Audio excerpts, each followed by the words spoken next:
Welcome. Today we're going to talk about reinventing your career. Now, there is something concerning and new on the horizon. Just want to mention it to you.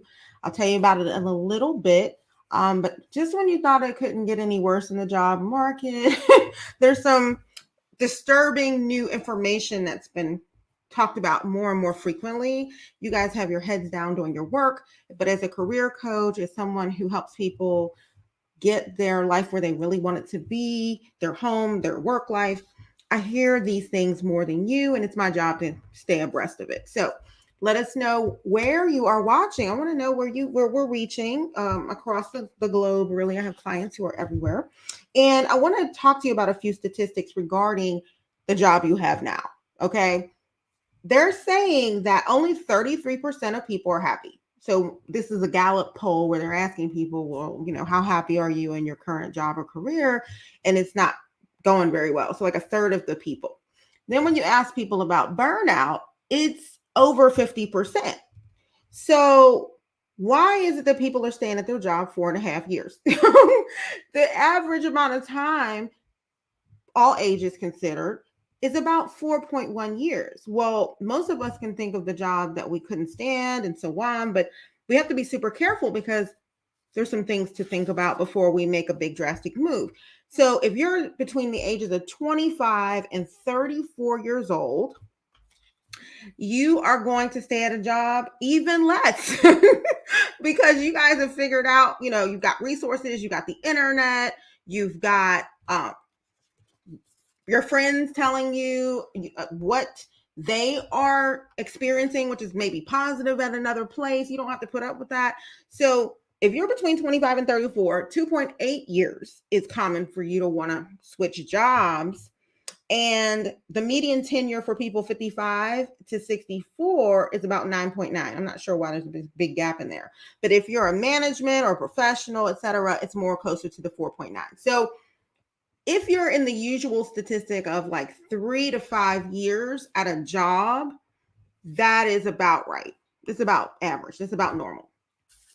But we need to talk about in that, what if you decide, I don't think it's my job, I think it's the career path I'm on. Many people who start their career, they go all in and invest big financially in their education and all the different things that it takes and the skills to build and the experience. So if you get to this point where you get halfway through or you get to working a certain number of years, you may not even want to be there anymore, but you feel invested. You feel, we call it a loss, opportunity cost, but also a loss, right? You're thinking, oh my goodness, but it's a sunk cost. You've already invested it, and now you're desperately trying to get your investment back, but maybe it's not a good idea. So many people will come to me saying, I think I want out of here, but it doesn't feel like a good move.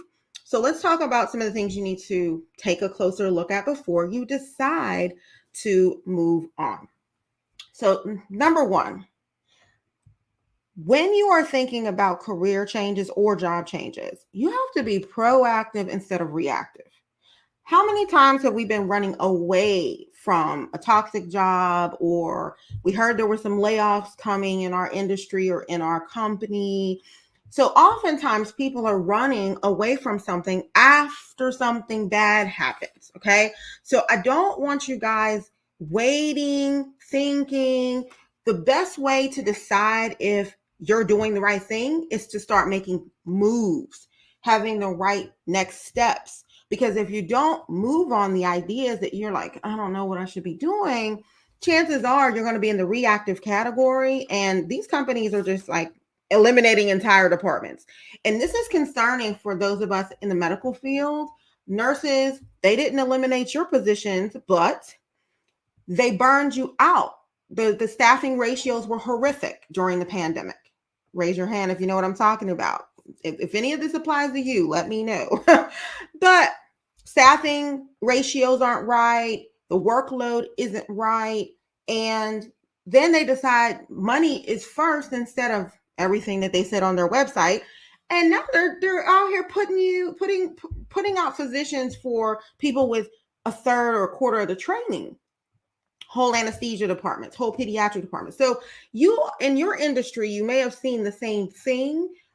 All the tech companies are shedding all of their people, big chunks of their workforce. Twitter, I mean, they're just cutting because they're worried about a recession. So if you're thinking, man, I don't know if I should be making a move, the answer is absolutely. Because if you don't, they may make one for you, and then you're scrambling and struggling and calling me frantically at the last minute when you really already know that there's some things that you need to consider. So, number one, please be proactive in a job search.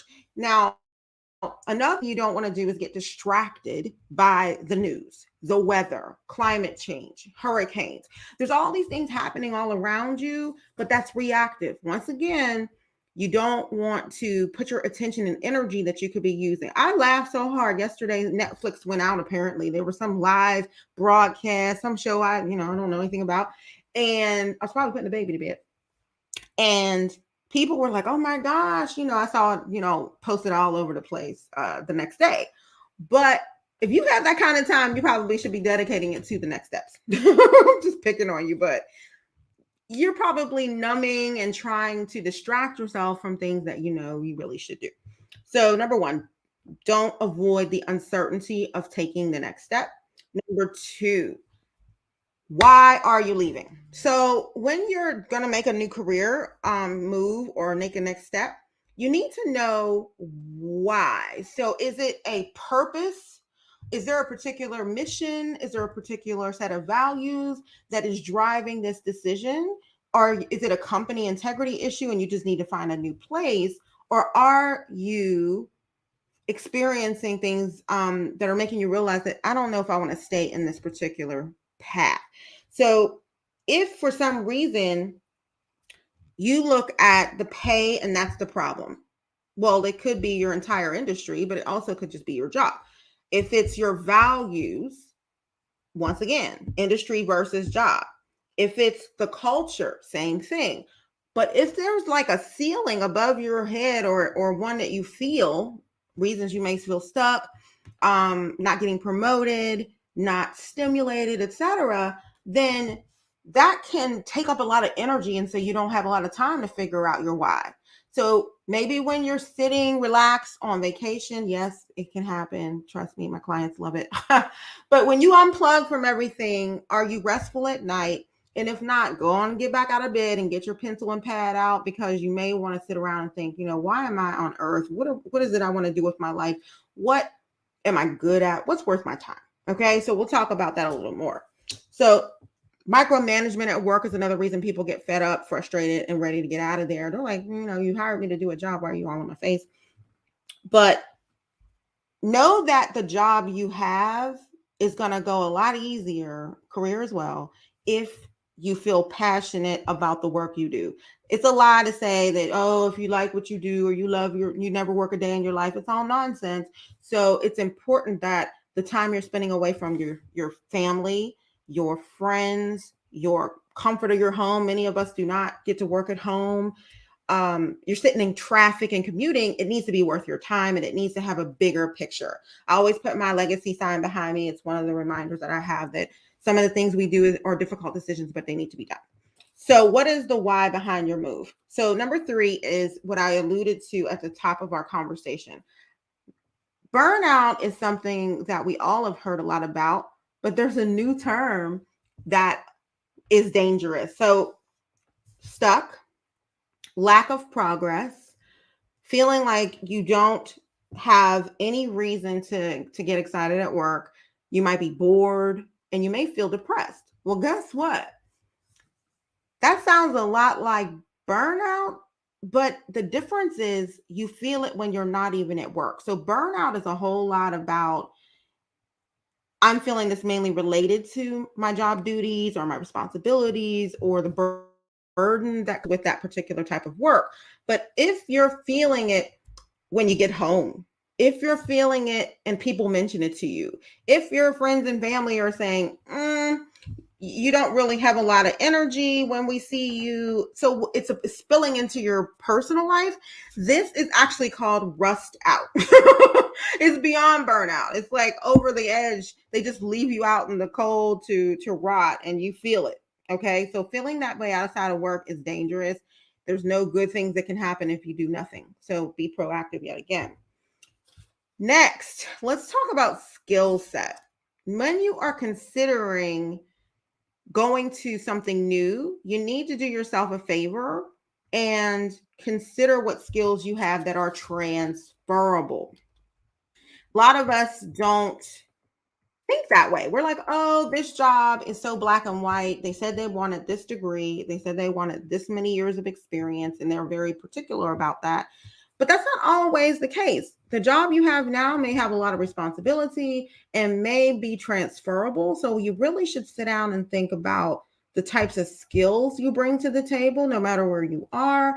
You'll see it when you are the person directing traffic at an event. You're the person who's always in charge of things at your organizations, off duty from work.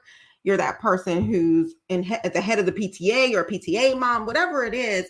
You have a skill set that's transferable, and when it's not high stakes, you don't have a problem with it. But when it's time for us to shine and put that on our resume and bring it up in interviews, you tend to downplay your gifts. You don't want to toot your horn. You don't want you try to be modest, but in the end, it's going to hurt you, and you stay in these comfort zones. You never get into what we call the growth zone. You never get to the real goals that you have deep down inside. So look at the skills that you've earned, look at your certifications and so on. So I'm going to give you a little caution here. Sometimes people can confuse skill set with trying to get a whole bunch of letters behind their name, or trying to get a whole bunch of certificates and trainings.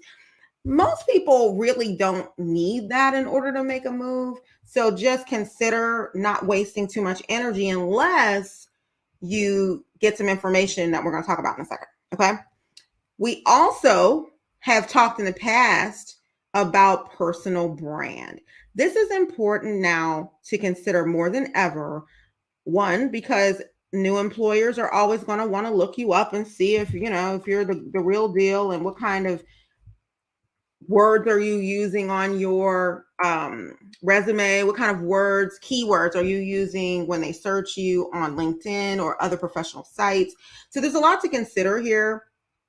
If you're not sure about personal brand, I talked a lot about it in another video, but that why should show up in your personal brand. And a lot of us aren't too clear about that.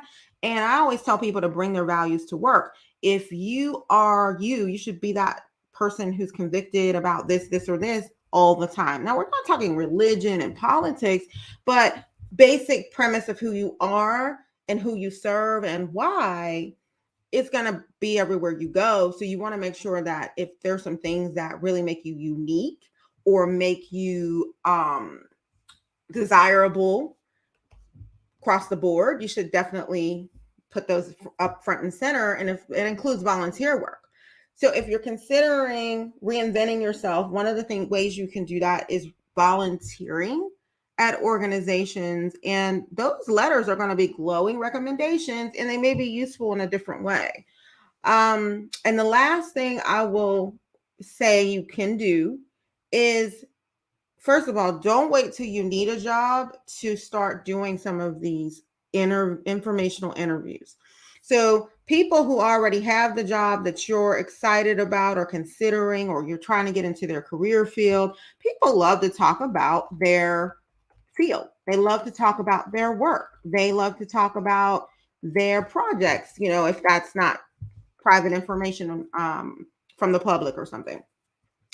But you can learn a lot by having a cup of coffee. And now we have all this technology. There's no reason why you can't say, hey, I've been thinking a lot about this. It's like having a mentorship, more so conversation. You don't want to be looking for a job at that company and start that conversation unless you at least know some people or are familiar with this person. But do it when you have done your homework. They shouldn't be telling you things you could search online, right? You should be able to come in and say, here's what I've discovered. Here's what I already know. here's what I'm trying to decide between this degree or this degree. Do I even need it to do the job? And do you have any tips or books or can I shadow you?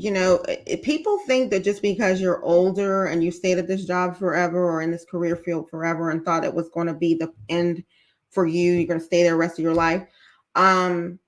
They think that it's not okay to be a novice because they're older. You can still be an intern. You can still learn new things. And frankly, it's better to do it when someone is paying you. So you can freelance. That's another way for you to try things out. Or if you have a skill set, but you don't necessarily have all those degrees and certifications, you can do some small projects and get paid for them to see if it's something that's a fit for you. So when you're considering reinventing your career, you may be reinventing yourself.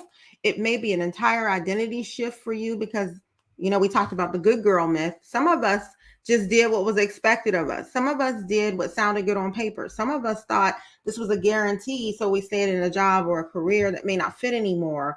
And so if that's you, following the rules again, you probably should watch my most recent training. It's going to apply to you heavily. Inbox me if you want to get a hold of it. But if you want to sit down and talk about your future, your plan, or gosh, I don't even know where to begin because I'm just so beat down by the day to day. And I'm really concerned because I would like to have a much better quality of life when I'm not at work, then you need to give me a call. drtonymd.com/talk.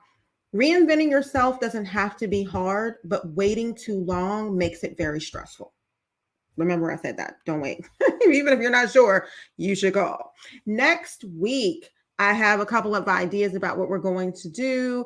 Some ideas have come up that may be helpful for you, but let me know if there's a particular topic that you want to talk about, and we will do it. Talk soon. It's Dr. Tony, your board certified physician, certified executive coach who is here to help you enjoy your work life and your home life. And it's going to take a lot of effort and work and thinking and planning. So let's get started.